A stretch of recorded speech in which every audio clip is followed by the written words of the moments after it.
Audio Jungle. Audio Jungle.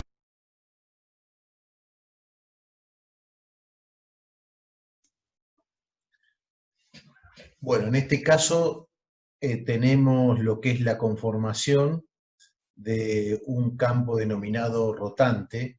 Es un campo espacial que rota permanentemente en el espacio de acuerdo a la frecuencia de alimentación o de acuerdo a la velocidad de giro del rotor en el caso de los generadores eléctricos. Entonces, y ahí la importancia, bueno, ahí miren, ahí está rotando con una frecuencia diferente, puede estar generada por la cantidad de números de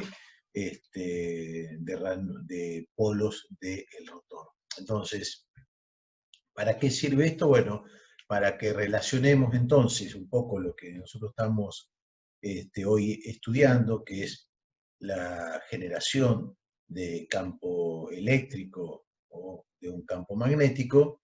Entonces, eso cómo va a impactar más adelante en lo que es el funcionamiento, por ejemplo, de las máquinas eléctricas, todas las máquinas eléctricas.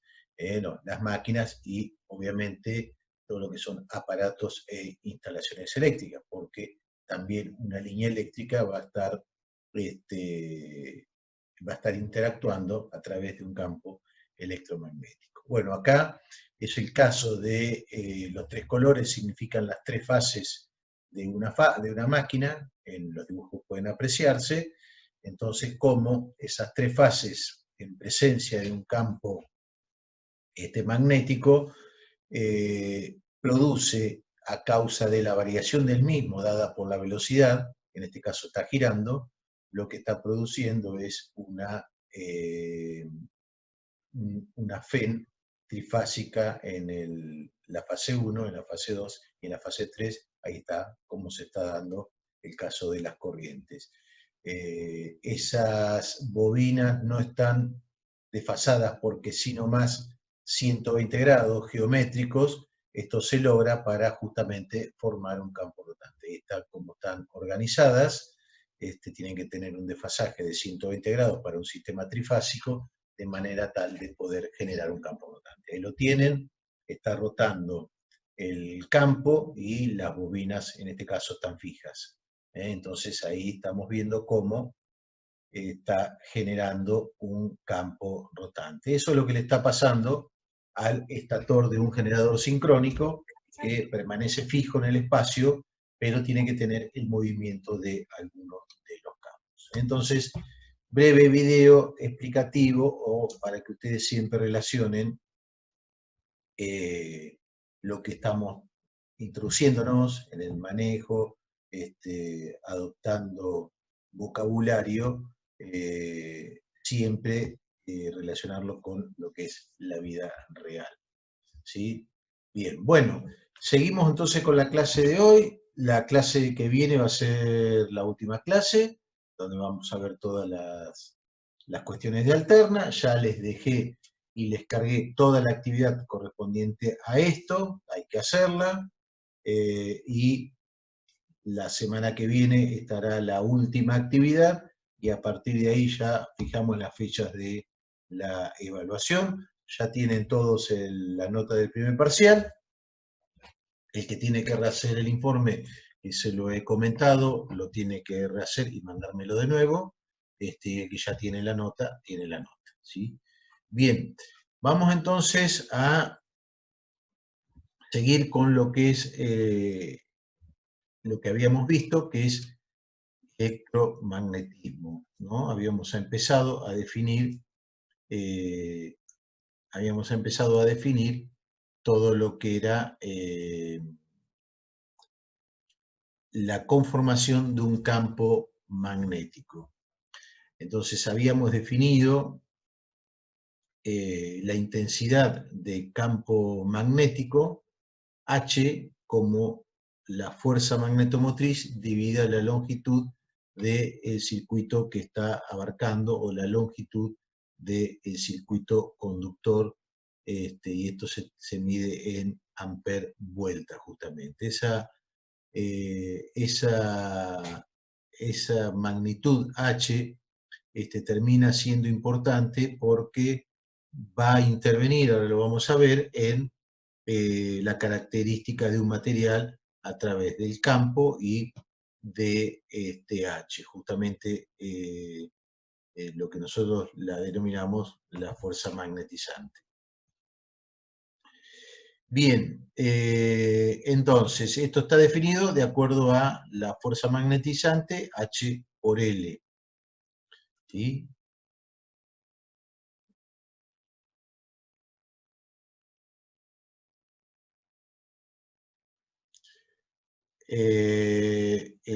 La pregunta respecto del trabajo, la idea es hacerlo, lo tienen que hacer y defenderlo, exactamente. Hay que hacerlo y venir a la clase y defenderlo. Esta es la idea. Bien.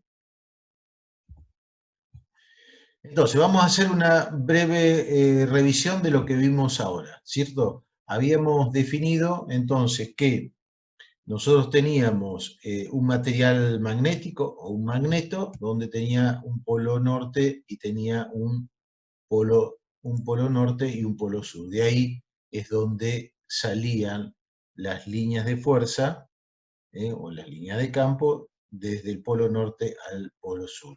¿Sí? Polos iguales se repelen, polos diferentes se atraen.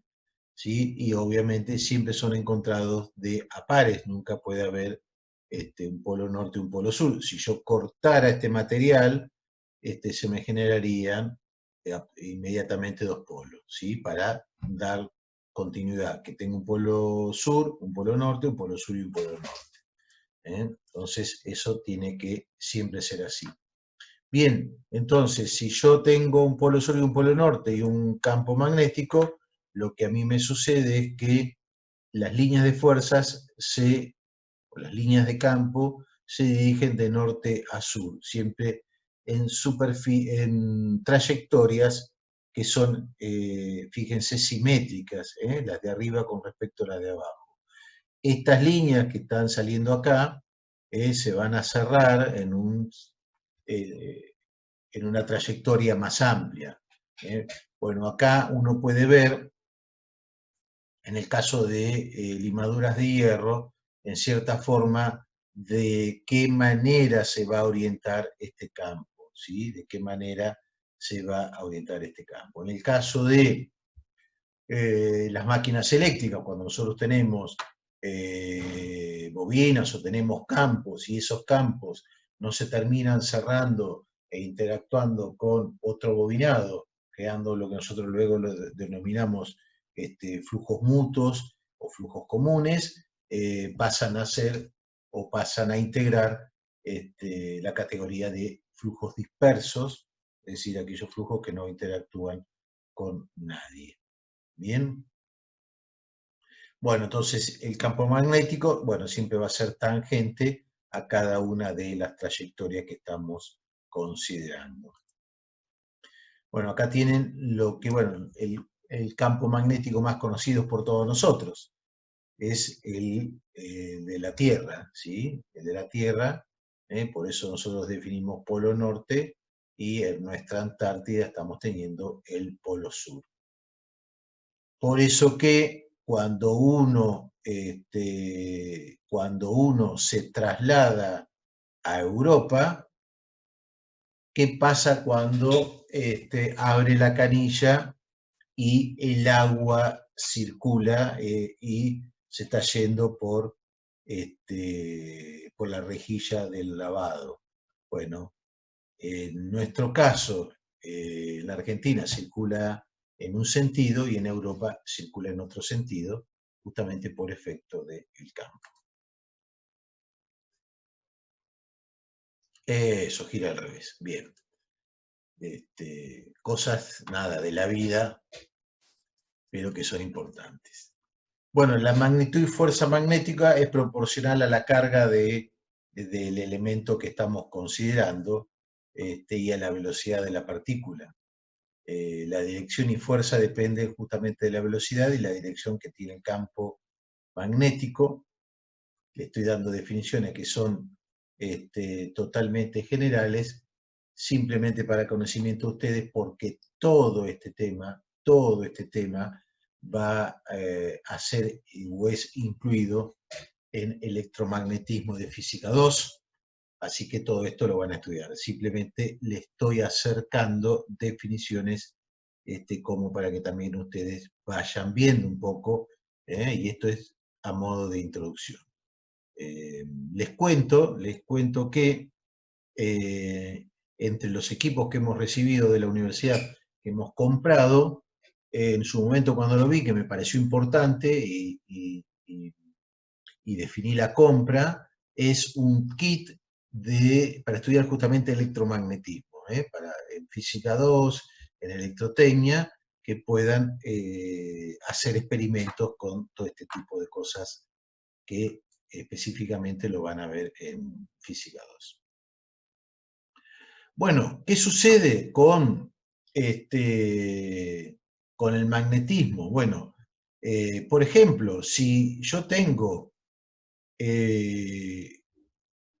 una carga, como esta que está acá, ¿no? Una carga que se mueve así, que tengo la posibilidad de estar sometida a un campo magnético y esa carga tiene justamente signo positivo, lo que sea, ¿no? Pero digo, una carga o una corriente en presencia de un campo magnético, la ley de Lorentz define que el producto vectorial de la velocidad con que este conductor o esta carga se está moviendo por el campo magnético determinan la fuerza que se ejerce sobre ella. ¿Sí? Y la fuerza se aplica a la ley del tirabuzón o del descorchador. ¿Sí? Entonces, fíjense, este es el campo B, este es el campo B, esta es la velocidad, esta es la velocidad, perdón, esta es la fuerza y esta es la velocidad con que esto se estaba trasladando. Esto se utiliza mucho en los aceleradores para el estudio de la física de partículas, ¿sí? Se utiliza muchísimo. Entonces, también esta fuerza nosotros la vamos a aplicar, porque aparece como un momento, en el caso de las cuplas en los motores. En la cupla que se va a ejercer el rotor de un motor, justamente ¿qué va a encontrar? Va a encontrar a una máquina atravesada por un campo magnético a través del espacio del entrehierro entre estator y rotor, un conductor que va a tener una carga que se mueve. Entonces, la interacción del campo y esa corriente lo que me origina es una fuerza. La fuerza, que es en un sentido, sobre un conductor, la sumatoria de todas las fuerzas hacen que sobre ese conductor se ejerce una fuerza suficiente para que lo comience a mover y justamente produzca la cupla que luego le va a dar la potencia a la máquina. Entonces, por eso es importante entonces la ley de Lorentz. Bueno, acá tienen entonces cómo la regla de la mano derecha sirve para que nosotros podamos determinar para qué lado tengo la fuerza en un conductor. Normalmente esto se usa bastante cuando estudiamos máquinas eléctricas para, bueno, para ver en función de para dónde está, en función del sentido de corriente, del sentido de la corriente de la máquina y el sentido del campo, ya sabemos para dónde va a girar una máquina. Bueno, claramente con esto también ustedes pueden justificar que a una máquina le pueden invertir el sentido de giro invirtiendo el sentido de la corriente. Entonces, si yo invierto este sentido, se me invierte la fuerza y me gira la tengo para el otro lado. Entonces, acá tengo la justificación, cómo puedo invertir el sentido de giro de una máquina. Bien, la fuerza eléctrica, o referida a través de un campo eléctrico, se define como el producto de la carga, de lo que yo estoy moviendo, el valor de la carga que estoy moviendo, por el valor del campo eléctrico. A eso le llamo fuerza eléctrica. Y en el caso de la fuerza magnética, no solamente tengo que multiplicar por la carga y por el campo magnético, sino también tengo que multiplicar por la velocidad, que es lo que acabamos de ver en este momento. Ahora ya vamos a empezar a ver un poquito más adelante lo que es campo eléctrico, ¿sí? Bueno, acá tienen lo que sería la fuerza combinada de un campo eléctrico más un campo magnético. Ambos me van a estar definiendo lo que es el campo electromagnético, o la interacción de los dos. Bien, habíamos visto la definición de flujo magnético, ¿sí? Yo se los dejo acá con integrales, porque en realidad es la verdadera definición. En realidad lo que me está dando para una superficie totalmente irregular, que el flujo magnético era la integral de área, de toda esta área que estamos considerando acá, del campo B por ese diferencial de área, ¿sí? Entonces, de acuerdo a la dirección que yo lo estoy considerando, depende de la dirección que lo puedo llegar a considerar, deberé ver la componente del mismo respecto de la perpendicular a este campo. En el caso sería, en el caso que sea una superficie cerrada y tenga el valor del área, el flujo es el campo por el área directamente.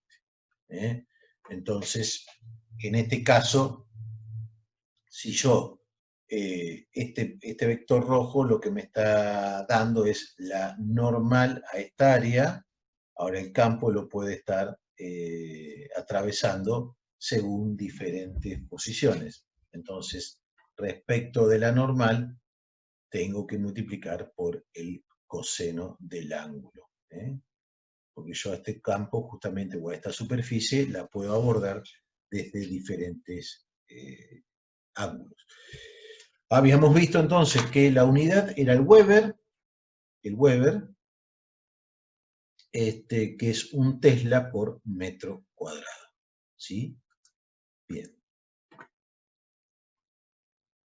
En el caso de que la superficie sea, bueno, como les decía, totalmente plana, este coseno de tita pasa a ser coseno de 0, es 1, entonces en ese caso es el B por el área. ¿Por qué se utiliza mucho el coseno de tita? Bueno, porque en máquinas eléctricas va a aparecer esto. Esto va a ser muy común que aparezca en máquinas eléctricas. Bueno, acá tendría el caso de una espira, fíjense que es como una bobina atravesada por un campo. Bueno, acá tengo totalmente coloreada de otro color, el área que estaría circundando o que se estaría interviniendo en la formación de este flujo. Bien, habíamos visto lo que era Faraday, que yo les había mostrado una pequeña animación donde yo agarraba este imán, lo introducía acá e inmediatamente veíamos que se inducía, por movimiento, se inducía un flujo y esa variación de flujo me producía la inducción de una FEN o una tensión. Entonces, ¿qué hacía? Bueno, que tenía diferentes valores de corriente, ¿sí? Diferentes valores de corriente, y la lámpara se prendía o se apagaba en función del movimiento que estábamos haciendo. Bien, definiciones entonces de lo que es la ley de inducción de Faraday. Entonces, pasando este imán entre medio de esta espira, este flujo que está acá pasa a ser un flujo variable. Cada vez que tengamos flujo variable o que tengamos velocidad en presencia de campo, siempre va a haber inducción de una FET. Siempre va a haber inducción de una FET. Entonces, por eso se le llama tensión inducida.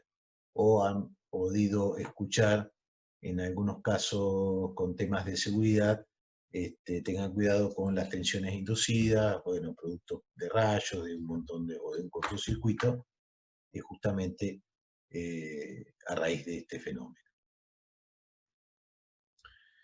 Bien, a modo descriptivo, Oersted demostró que las corrientes eléctricas o el movimiento de carga producen efectos magnéticos. La corriente circulando a través de un conductor genera un campo magnético en forma de anillo, y eso es el experimento de Oersted. En cambio, Faraday demostró que el movimiento de imanes, la animación que yo les mostré en la clase anterior, genera también corrientes eléctricas. Fíjense que son dos efectos complementarios.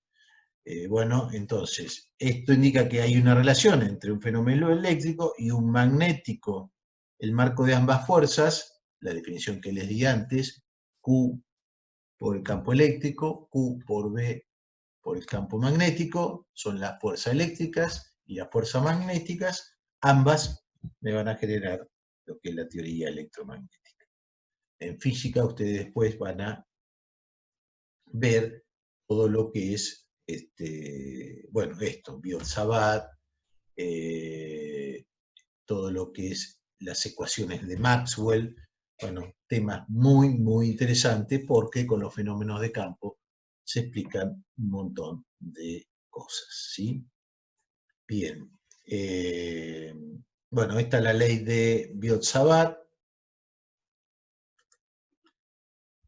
Simplemente se las describo, que el diferencial de campo magnético es tomado en un punto cualquiera del espacio, cercano a un conductor que está circulando una corriente, y es inversamente proporcional al cuadrado del radio o de esta distancia.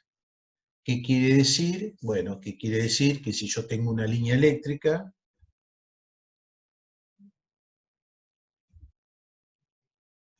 quería mostrarle, no, más adelante tengo una línea eléctrica, si yo tengo una línea eléctrica donde tiene una gran corriente que está circulando, supónganse una línea de 500 kilovolts, un poquito menos, una línea de 13,2 kilovolts, dentro de la ciudad que está con una carga importante de corriente, me genera un campo magnético cerca, ¿sí? Cerca me va a generar un campo magnético. Pero a medida que yo me voy alejando, ese campo va a disminuir con el radio al cuadrado, ¿sí? Por eso que es importante la labor de un ingeniero con respecto a la sociedad, donde normalmente vemos cómo se combate, por ejemplo, instalaciones de una subestación en lugares poblados o alguna línea, con una muy mala propaganda respecto del efecto del campo magnético. Entonces acá claramente ustedes lo pueden justificar con una fórmula. Entonces, este diferencial de campo magnético es el que estoy teniendo en este punto P. ¿A qué es igual? a una constante, mu sub 0 sobre 4pi, una constante, no importa, a la corriente que está circulando, ¿sí? Dividida el radio al cuadrado. Dividida el radio al cuadrado. Acá la tienen totalmente completa. Mu sub 0 por i sobre 4pi. Esta integral, en definitiva, está integrando este caminito que está acá, no importa tanto, y esto es inversamente proporcional al radio al cuadrado. A medida que nos alejamos, justamente lo que va a tener es una disminución de la influencia de ese campo magnético. Entonces, importante porque nosotros podemos justificar, uno puede justificar por qué esto no es totalmente malo para la sociedad, al contrario, lo necesitamos. ¿Mm? Bien. Entonces, estamos con el pequeño repaso y ahora seguimos con lo que veníamos hablando en la última clase. ¿Sí? ¿Qué pasa con la intensidad de campo magnético en un material? Bueno, acá tenemos un material ferromagnético, entonces vemos que el campo es el flujo por el área. Fíjense el área, el campo, el flujo es el que se genera en todo este material, este flujo es el que se genera, y el campo, o la intensidad del campo, va a ser el flujo sobre el área. ¿Sí?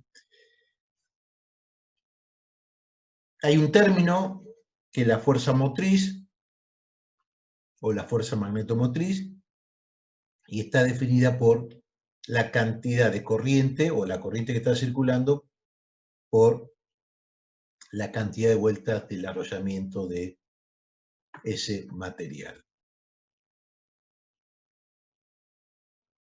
Con estas dos ecuaciones puedo empezar a trabajar circuitos magnéticos. Bueno, ahora vamos a ver qué pasa con la relación entre B y H. B es el flujo sobre el área y H la fuerza magnetomotriz, o sea, N por I dividido L, esta longitud. Habrán escuchado nombrar, aquellos que están trabajando, los fenómenos de histéresis, o hablar de saturación en transformadores, bueno, todo tipo de cosas. Importante, BH, esta curva que tengo acá. Esta curva que tengo acá me relaciona el campo B con la intensidad H de un material. ¿Qué quiere decir? H es la cantidad de corriente que yo estoy ingresándole y B es el campo que yo estoy generando, ¿sí? Si el núcleo magnético está desmagnetizado, todos los materiales ferromagnéticos son lamentablemente alineales, no son lineales, cosa que nos trae muchísima complicación cuando tenemos que analizar las máquinas eléctricas. La curva BH real es la siguiente. Yo parto de cero y empiezo a ingresarle corriente, ¿a dónde? Acá, le hago circular corriente, empiezo a aumentar corriente. ¿Cómo lo aumento? Bueno, si tengo un variac, es decir, una fuente de tensión regulable, le aumento la tensión, comienzo a aumentar la corriente. Comienzo a aumentar la corriente y fíjense cómo a medida que aumento, primero es lineal y después por más que aumente la corriente, aumento la corriente, pero el campo no aumenta más, se saturó. ¿Qué se saturó? Y se saturó la alineación de ese campo y justamente no voy a, por más que tenga una corriente elevada, no voy a poder aumentar el campo, quedó totalmente saturado. Luego, si invierto la corriente, de sentido, no vuelve por el mismo lugar. Fíjense que no vuelve por otro lugar. Y miren acá, en este punto, ¿qué tengo? Un campo, BR, acá, B remanente, y la corriente, ¿cuánto vale? 0. ¿Qué significa eso? Bueno, significa que si con corriente 0 tengo presencia de un campo, ¿qué hice? ¿Qué hice con ese material? Lo magneticé, lo magneticé. Porque en este punto la corriente o el H es 0, pero tengo un campo. Luego, invierto ya, paso de 0 a una corriente negativa, llego a un punto donde ese campo es 0. Sigo aumentando y ese campo primero disminuyó, se me hizo 0 y después cambió de signo. Y pasó al signo negativo. Nuevamente, ese campo no es lineal y empieza a saturarse, igual que acá. Se empieza a saturar. Llegó la saturación. Bien, si vuelvo a invertir la corriente, ¿qué va a pasar? Lo mismo que me pasó acá. ¿Va a pasar por 0? No va a pasar por 0. Va a ser una cosita así y va a ser así. Una cosa así, más o menos. Nuevamente por acá me definirá que con corriente C tengo un campo remanente, pero de sentido contrario, y así sucesivamente. Esto es un ciclo que se le llama ciclo de histéresis.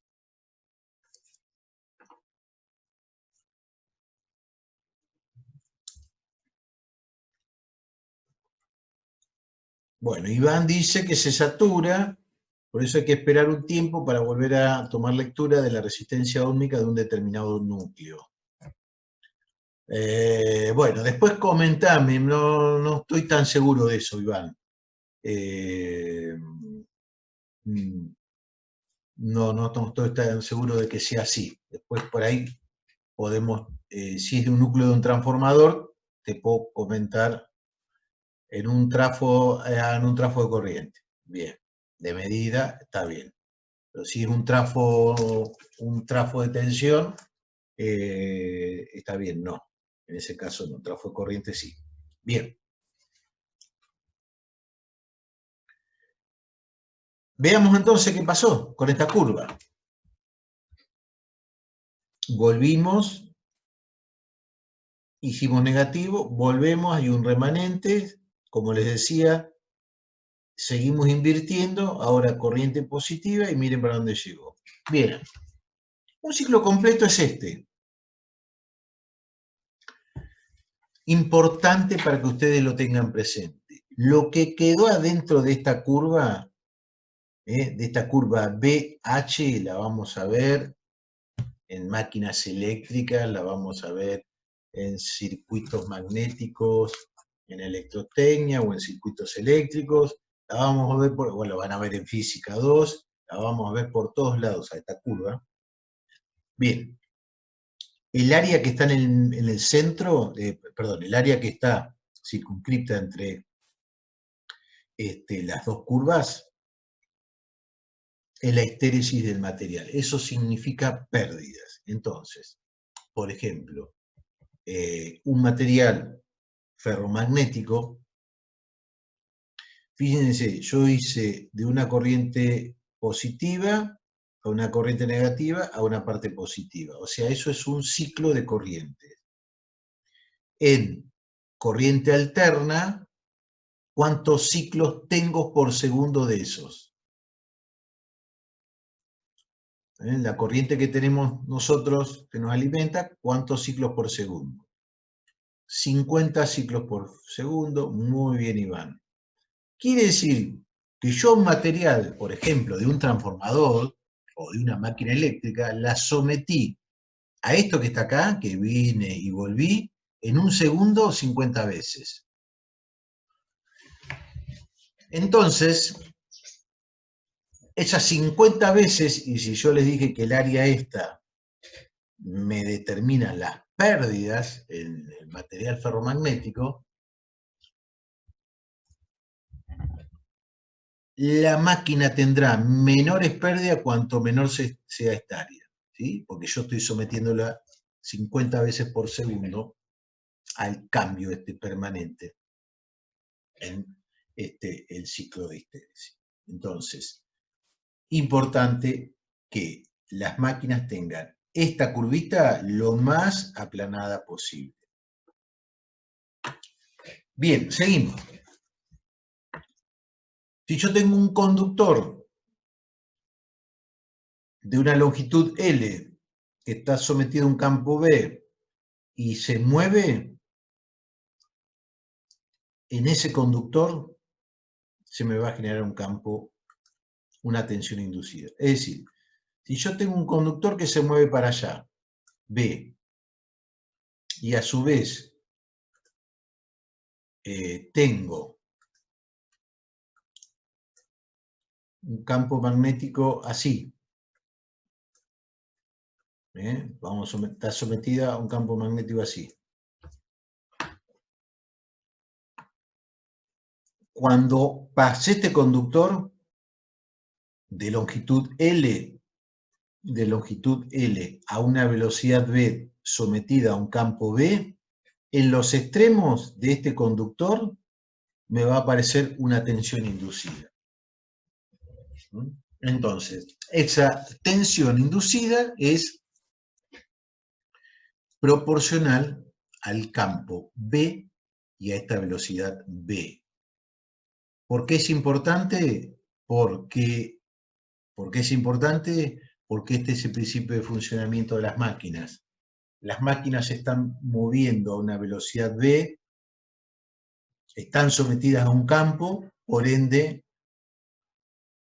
le va a aparecer una tensión inducida. Es el principio básico de la generación eléctrica. Bueno, a ver, acá vamos a contestar por qué en otros países se manejan a 60 Hz. Bien. Son convenciones. En su momento, cuando no estaba todo normalizado, en el mundo y prácticamente no había interacción entre los países, como por ejemplo hoy Europa, Estados Unidos comenzó con 60 Hz. La tecnología nuestra, probablemente la primera tecnología nuestra vino de Europa, y en Europa eran 50 Hz, y ahí quedó. Es algo que no quedó totalmente normalizado. Brasil tiene una parte en 60 Hz, Chile 50 Hz, Perú tiene 60 Hz, Bolivia 50, Uruguay 50, Argentina 50, Paraguay 50, pero bueno, hay algunos países que esto es así. Es de las pocas cosas que no se han podido normalizar en el mundo.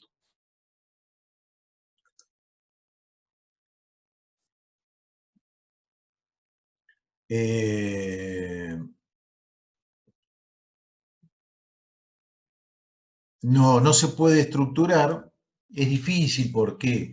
Porque nosotros lo vamos a ver más adelante, cuando cambie la frecuencia, bueno, acá ustedes lo acaban de ver, cuando cambie la frecuencia, ¿qué va a pasar? A mayor frecuencia, más pérdidas. A mayor frecuencia, más pérdidas. Entonces, las máquinas ya están diseñadas para una determinada pérdida. Así que es todo un tema,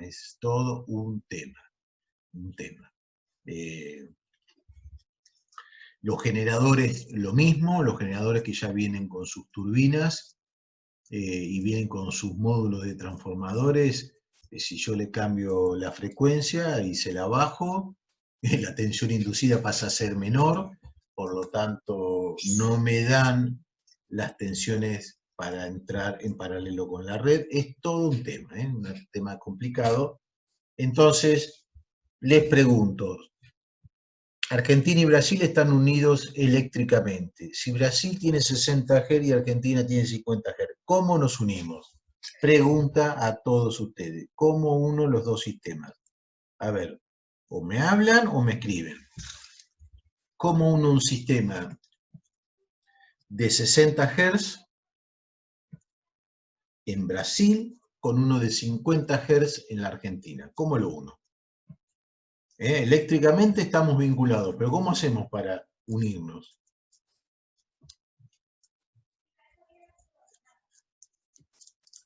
Bien, Santiago dice que tendría que haber algún tipo de conversor. Y sincronismo. Iván, a ver, Santiago, ¿cómo sería esto, algún tipo de conversor? ¿Cómo se te ocurre?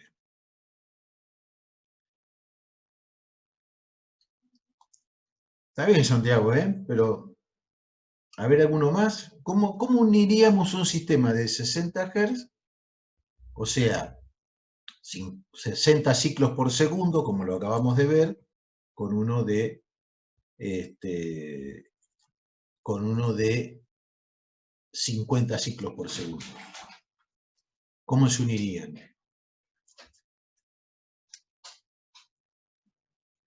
A ver, ¿tiene alguno? ¿Y Santiago cómo sería el conversor?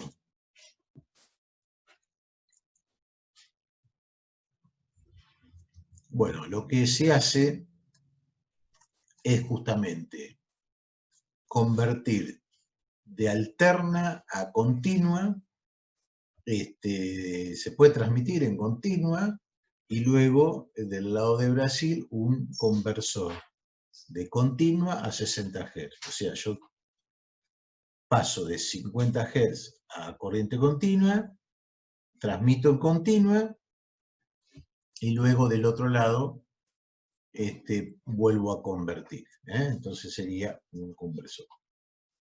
Hay líneas de transmisión justamente de muy alta tensión en corriente continua, del orden de los 700 kilovolts más o menos.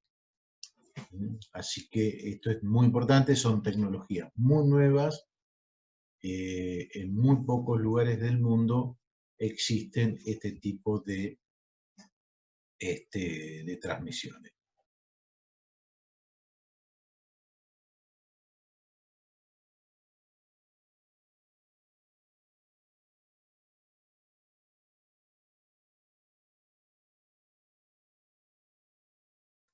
Perdón, seguimos. Y sí, Vanes, sí, es todo un tema, las líneas de continuas, pero están en el mundo, han avanzado bastante. Bien. Bueno, entonces, seguimos con nuestro repaso. Habíamos visto que si nosotros agarramos un trozo de alambre y lo movemos en el medio de dos polos, ¿qué pasaba? Si yo lo muevo, se me induce una tensión. Si yo a este alambre le pongo una lámpara, obviamente esa lámpara se va a encender. Entonces, claro ejemplo de lo que es la tensión inducida. Bueno, en el caso de las máquinas funciona así. En el caso de los generadores sincrónicos, estos polos están en el rotor y este alambre no tiene movimiento, sino está en el estator. Los generadores eólicos tienen al revés, ¿sí? Estos polos,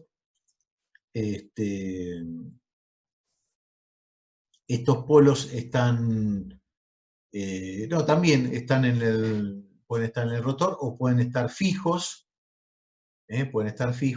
y el giro me está induciendo las corrientes, las puedo sacar por anillo rozante, depende de la tecnología que estamos utilizando. Bueno, la polaridad, justamente, la polaridad me la va a dar la regla de la mano derecha, como lo habíamos estado viendo. Depende para dónde es la velocidad, la tensión o es positiva o negativa. Lo veíamos también cuando hacíamos el experimento de la lámpara. Entonces, si ahora a este movimiento que me genera una tensión le pongo una resistencia o le pongo una lámpara, obviamente, como en el caso de las máquinas eléctricas, cuando le pongo una carga, inmediatamente en presencia de una tensión, comienzan a abastecerlo con una corriente.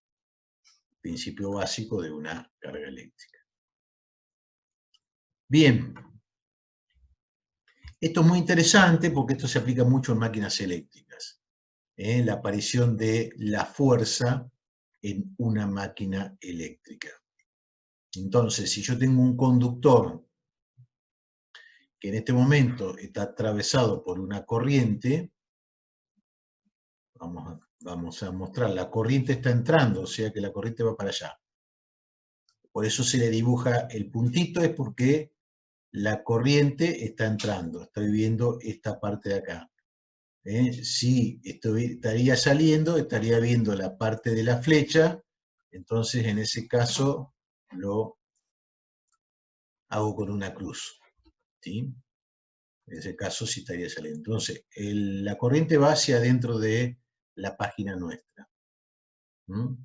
Y el campo magnético se dirige desde la izquierda a la derecha. Entonces, si ustedes hacen la regla de la mano derecha y ponen los dedos en la dirección, el índice en la dirección del campo, que le sigue al índice el dedo mayor en la dirección de la corriente, van a ver que el pulgar les va a estar apuntando hacia arriba. Ese es el típico caso de cómo aplicamos la regla de la mano derecha y podemos determinar la fuerza sobre ese conductor. Quiere decir que esto, si es una máquina, va a girar para aquel otro sentido. Si invierto esta corriente, la fuerza va a ser en el otro sentido. Si invierto estos campos, la fuerza también va a ser en el otro sentido, que es el caso de las máquinas de corriente continua. Yo puedo invertir este norte y este sur, los puedo invertir y entonces también cambio la dirección de la velocidad de las mismas.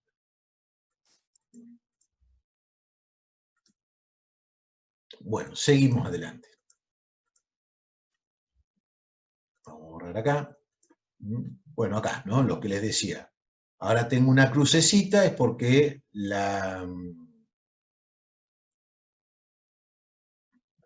perdón, yo allá, cruz y punto, miren, esto es, voy a hacer una rectificación, voy a hacer una rectificación. En este, voy a dibujar acá, la corriente está saliendo, porque estoy viendo el punto. Estoy viendo el puntito, estoy viendo este puntito, que está saliendo. Y en este caso,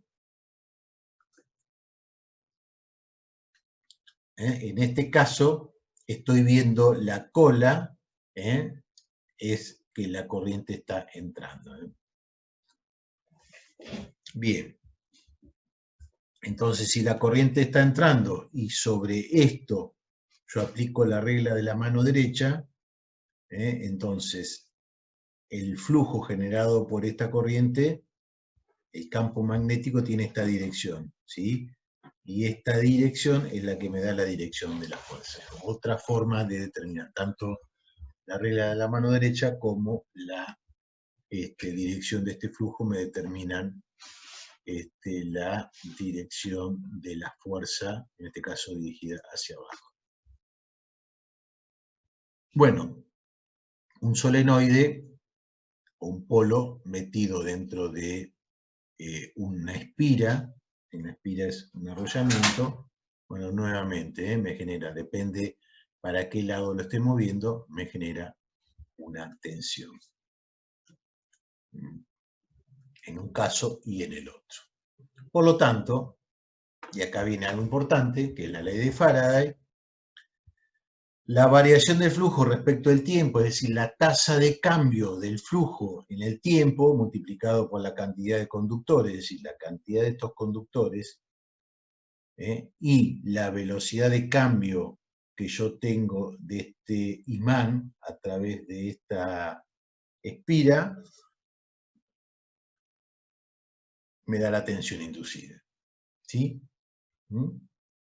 Importantísimo porque esto termina siendo la justificación de la tensión generada en un generador, o la tensión inducida en un generador, y también la tensión inducida en un transformador. Miren qué fácil esto, ¿eh? Aplique la ley de Faraday para determinar el voltaje inducido a través de una bobina que tiene 500 vueltas y en un campo magnético que cambia a razón de 8000 miliweber por segundo. Entonces, esto es 8000 Weber por segundo, tengo multiplicado por 500 vueltas, esto me está dando una tensión inducida de 4 volts.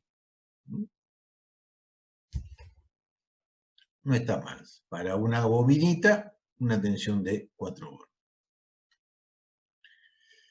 Bien, la polaridad ya habíamos visto que dependía en la dirección del campo, y eso es la ley de Lenz, que determina la polaridad justamente de esa tensión. Habíamos visto que dependiendo para qué lugar nosotros teníamos la movilidad, esa tensión tenía un signo u otro. ¿Quién define ese signo? La ley de Lenz. La ley de Lenz lo que está haciendo es que cualquier efecto producido lo que está logrando es oponerse a quien lo está generando, porque si no se opone y lo refuerza, estaríamos en un caso donde no se cumple la ley de conservación de la energía. Por lo tanto, tendríamos fabricación de energía, sería algo ideal, ¿no? Porque tendríamos energía infinita, cosa que no la podemos tener.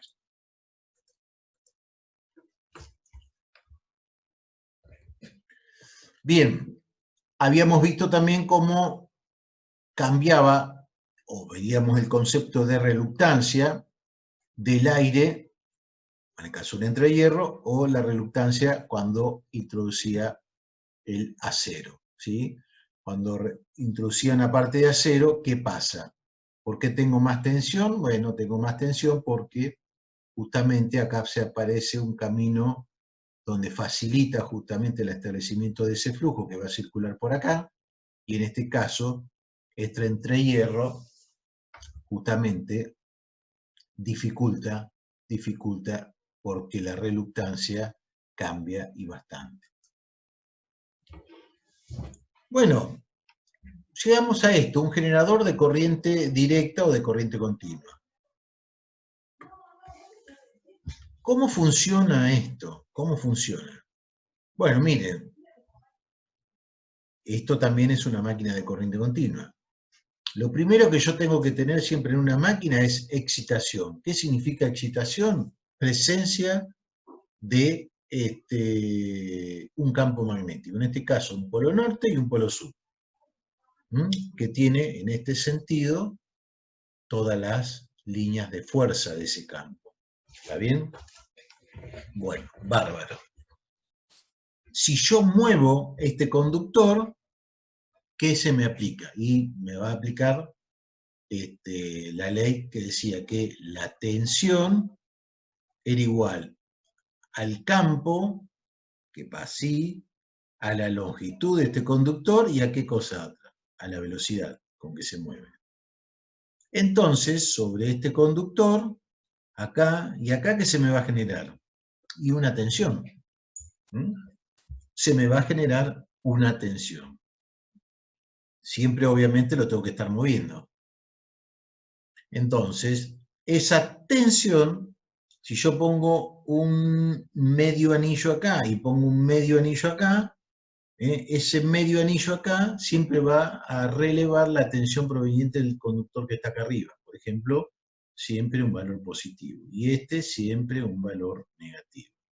Entonces, esto mismo lo puedo tener en los bornes de ese circuito. Un poco lo que se describe en este proceso. Pasaré de un máximo a un mínimo, en función de cómo va girando este alambre. ¿Sí? ¿Y cuál es el resultado?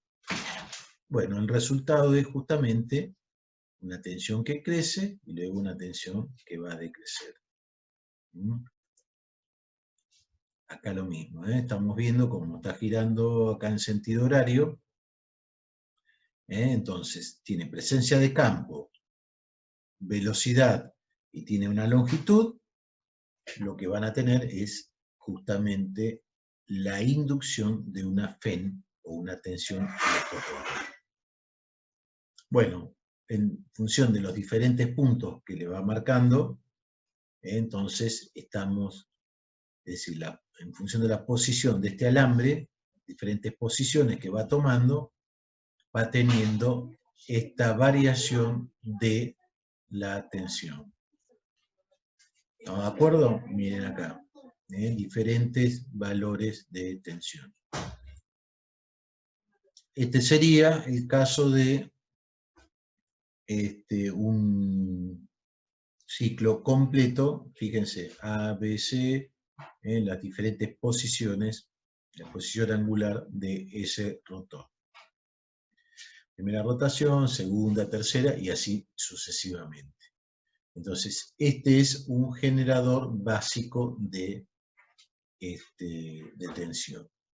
¿Qué sucede? ¿Por qué se dice que es de corriente continua? Bueno, porque esto no alcanza a disminuir totalmente, porque viene una conmutación. Entonces, la verdadera forma de onda termina siendo esta. Y esta forma de onda, prácticamente el valor medio de esto es un valor de continuo.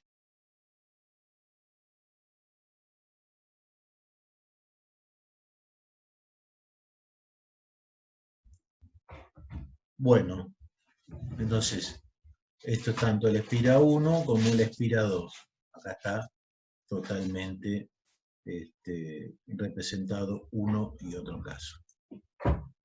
Bien, les dejo entonces acá las fórmulas de lo que estuvimos viendo. Densidad de flujo magnético, flujo dividido área. Permeabilidad relativa, la del material respecto de la del aire. La del aire, 4pi por 10 a la menos 7. Reluctancia, longitud del circuito dividido la permeabilidad del material y dividida el área. Fuerza magnetomotriz,